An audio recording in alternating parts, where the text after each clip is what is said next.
You are listening to the Happy, Healthy, Hot Mom Summit, where you will discover how to be fit, sexy, and energized, even if you are a busy mom. With your host, top female fat loss and hormone specialist, Dr. Michelle Sands. Hey mamas, Dr. Michelle Sands here, and today I'm sitting down with Jill Christensen. She's a mom and she's an entrepreneur, and I say that because she's a mom first and an entrepreneur second. She has built a thriving six-figure business around her family.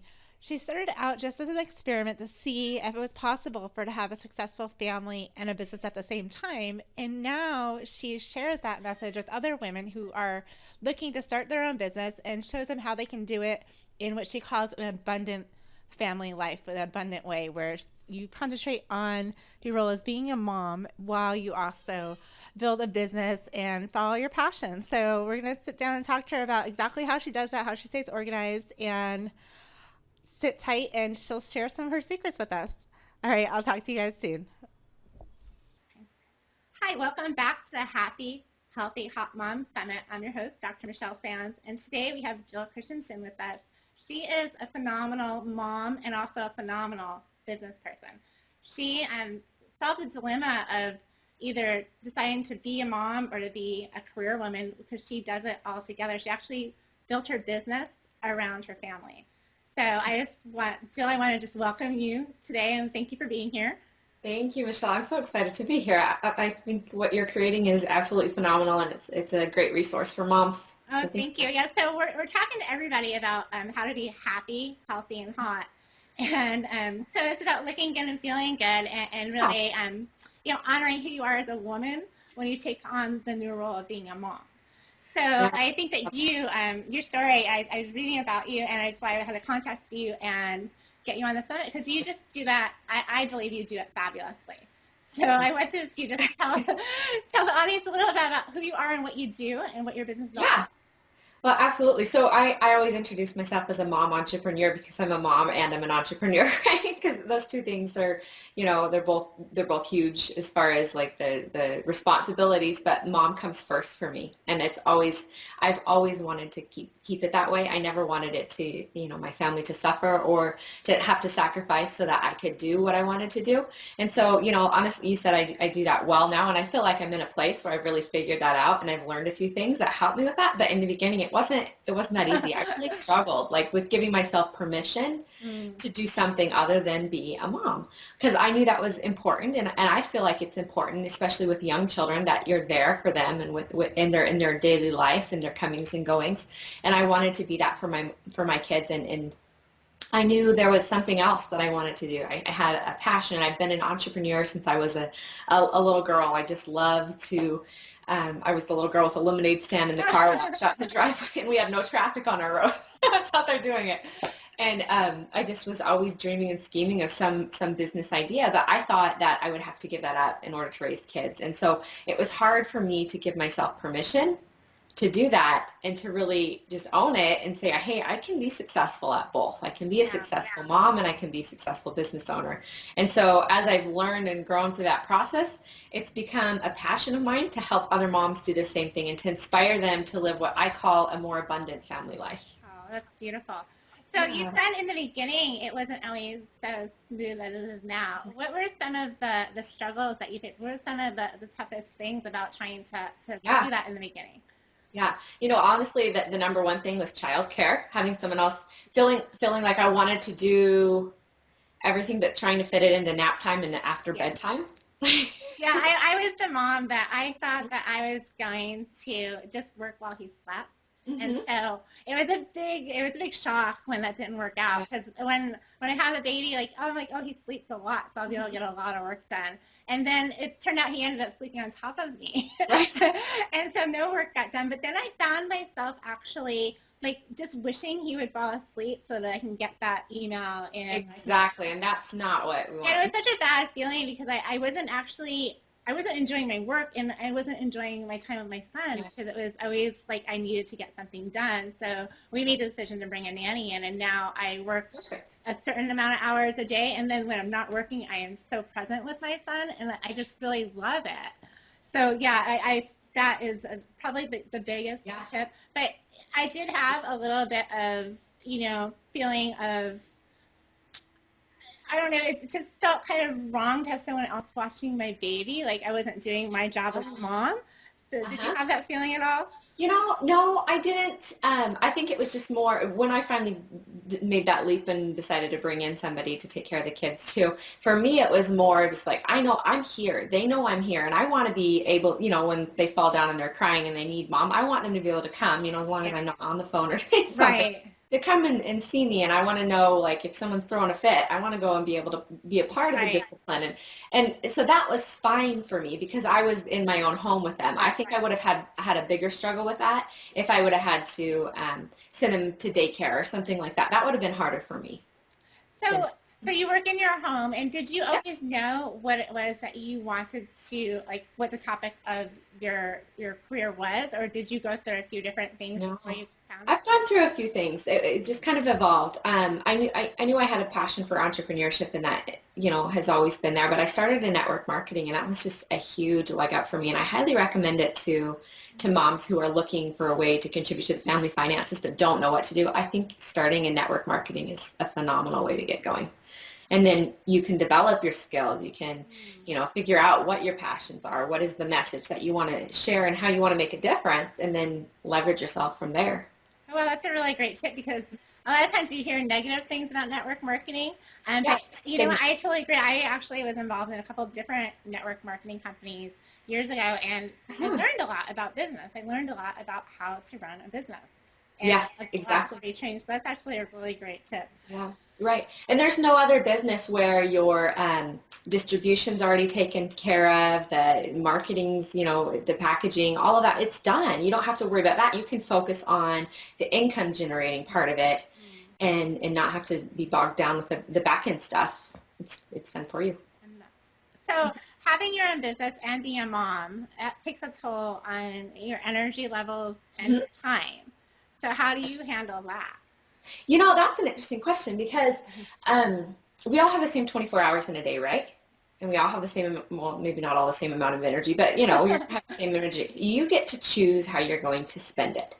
And so for me, being passionate about my business and about what I'm creating and who I'm helping and the difference that I'm making is what drives me. I get out of bed in the morning excited to get to work.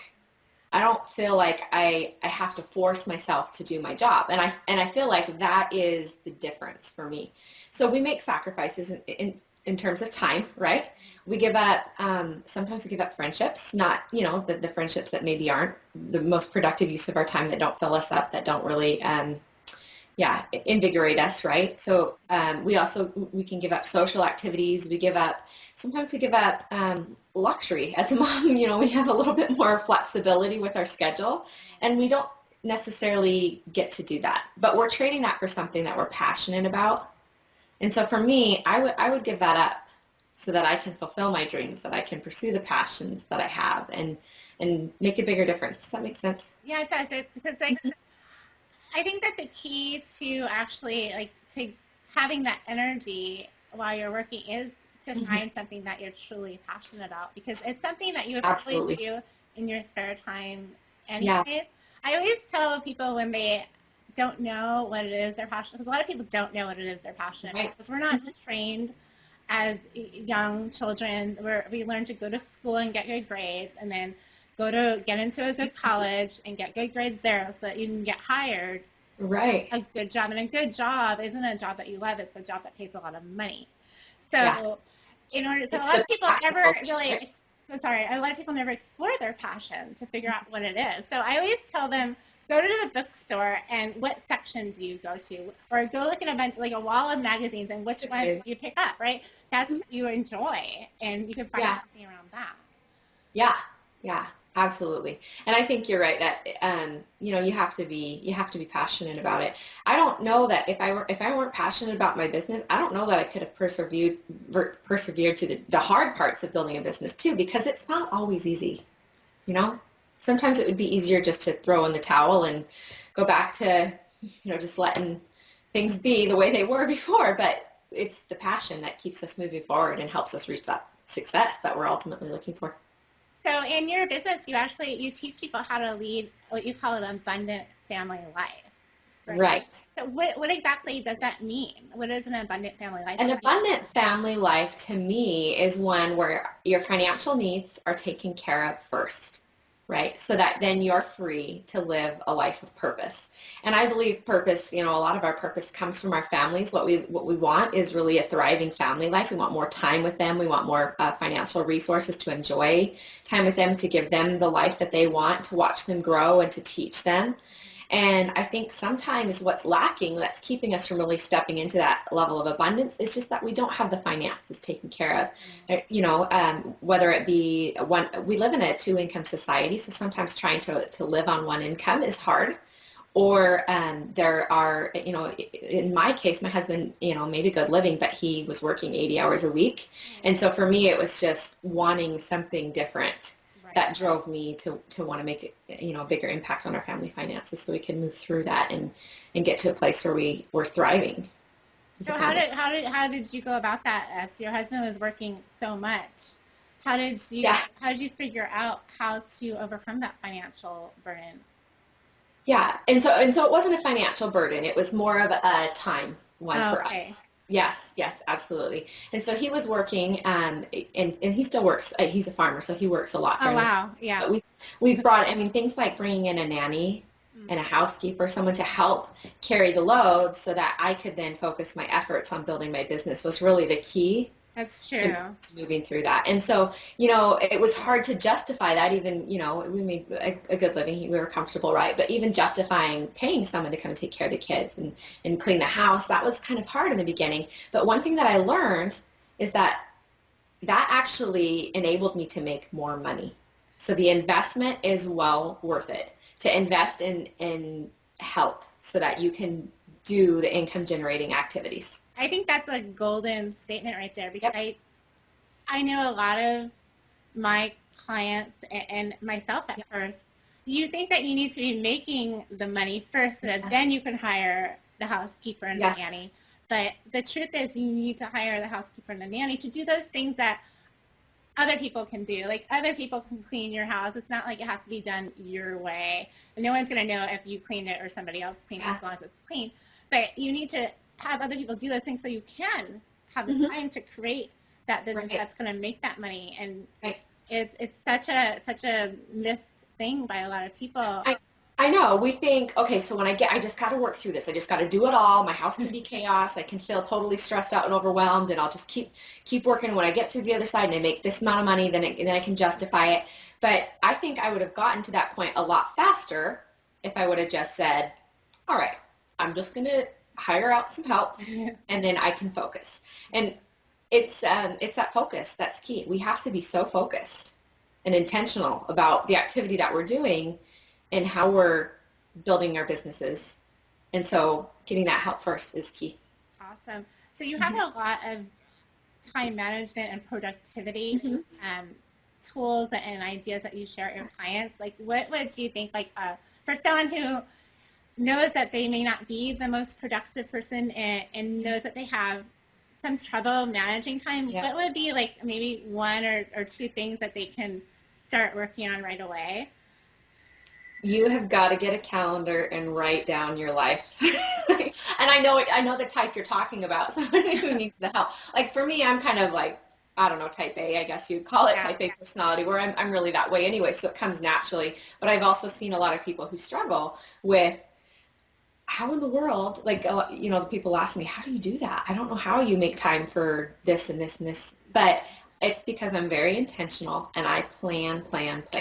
I plan weekly, daily, and monthly. Wow. And so I have a calendar for my month, I have a calendar for the week, and I have a calendar for the day, a schedule for the day. And when I'm intentional that way and look at the blocks of time that I set aside for my business or my kids or whatever it is, then I can fit it all in. But if I don't plan, we spend so much time going, okay, what's next? What's the next thing? Trying to organize and then figure it out instead of already having it in place and being able to move from one thing to the next without the stress, the chaos, and the overwhelm. And we are so much more productive. That is, I love that, because I know a lot of people, myself included, will plan doctor's appointments, so we'll put this in the calendar, and we'll put in work appointments, we'll put that in the calendar.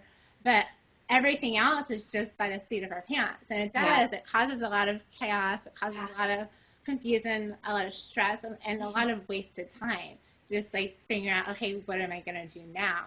And when I started actually planning, activities with my son and planning, what I was going to do when I didn't have an appointment, then my productivity actually went through the roof. And it's really nice. My son's only 8 months old, but when you have older kids, I think they really like to kind of know what to expect and know Absolutely what's coming up. So I think they enjoy seeing time for them on your calendar as well. So that's right. Well, and one thing I tell people too is like, if it's important to you, if it's a family activity that's important to you, put it in your schedule. Can I share one thought about that with you? Actually, it's kind of off the top, but I just want to share this because I think it's so important for moms. So I went through, I told you it wasn't always easy. It was chaos at some points for me trying to figure this out. But I went through a period where I kind of felt like I wasn't doing the best that I could. I felt kind of like I'm going to fail as a mom if I don't figure this out. And so I spent some time just kind of journaling, just trying to figure out my thoughts and feelings about this. And I thought, okay, I'm just going to make a list of all the things that I think are super important that I do with my kids regularly and that I teach my kids. And so I made this list and I looked at it and I was like, oh, but I am doing those. I'm not failing at these. Oh, that's so and so then from there, it made me realize, look, I just need to schedule these things. Like, I think it's important to read to my kids. Let me schedule time to read to them. I want to teach, I'm religious, so I want to teach them faith-based things. So I want to have scheduled family scripture time. So I schedule that. And that keeps me on an even keel, and it makes sure those important things happen. And I get to put a priority on them, so they don't just get pushed to the back corner. And it must create a sense of peace, kind of knowing that it's getting all done and it's all planned out. And yes. So you're generally a type A kind of planning kind of person, but myself, I'm more of a spontaneous kind of creative. Yeah. So in my work, I'm actually really good at planning because other people are affected by scheduling appointments and meeting deadlines. But in my personal life, I find it hard to schedule, but once I started doing it, like at first I looked at it as almost like turning my life into work because I was scheduling it and it just made me uncomfortable. But once I started doing it, it actually opened up a lot more free time that I could just be spontaneous for. So it actually works for both types. You just have to, the more creative types just have to get over that hurdle. You just have to do it. Exactly. Because you can actually schedule free time where you can then, you schedule your spontaneous time. Yeah, if you need unscheduled time, schedule it. You can go do whatever you want. But if you want to, it's just the key to being more productive. It really is. If you want to be more productive, you have to be intentional and you have to plan it. That's awesome. And that's also something you could teach your kids as they get older into school and they can start scheduling as well. That's kind of neat. So you have a really neat little gift for our viewers today to help them with what we're talking about right now, correct? Can you tell us a little bit about that? Absolutely. So I have some time management printables. It's a template that I put together that a lot of my clients have really appreciated and used to help them get in the habit of planning. And then also I find that some of those creative types that you're talking about, what they like rather than an electronic calendar is a piece of paper that they can write on. And I like that sometimes too. I like to have that, especially if I'm just like in bed planning. And so I have some time management printables, and you can go to the link that Michelle is going to share here below the video and just download those. Awesome. Thank you so much. And where can everyone find you if they want some more information about? Yeah, absolutely. You can find me on Facebook, but if you would like to go to my website, you can find me at jill-christensen.com. Christensen spelled Christensen. Okay, perfect. We'll put a link below the video as well. So you can just scroll down and you'll see both the free gift and ways you can get in contact with Jill so you can learn more about how to have an abundant family life. Yeah, and stop and say hi. I love to meet new people. Oh, wonderful. Thank you so much, Jill, for being here today and sharing your tips for having a more abundant family life and being more organized, and so you can have a more richer, fuller life. Absolutely. Thank you so much, Michelle. I appreciate you having me. Oh, thank you. Have a wonderful day, and I will chat with you soon. Bye-bye. See ya. Thank you so much for tuning in. I hope that you received a lot of value out of this interview. I know that I did. I want you to open up to the possibility of making this new year the greatest opportunity that you have had so far to improve your life. This is about breaking out of paradigms. It's about learning the art of living. It is about honoring who you are as a woman as you discover who you are as a mother. It is about taking care of your body, mind, and spirit so that you can take better care of your family and be a shining example, a role model for your children so that they can grow up to be healthy, happy, and successful. I promise to continue to bring you educational, empowering, and inspiring content to help you achieve the body that you dream about and the life that you are meant to live. Stay tuned for more value-packed interviews, and be sure to check out all the resources on my website, metabolicmama.com. Until next time, wishing you a happy, healthy, hot day. Take care, mamas.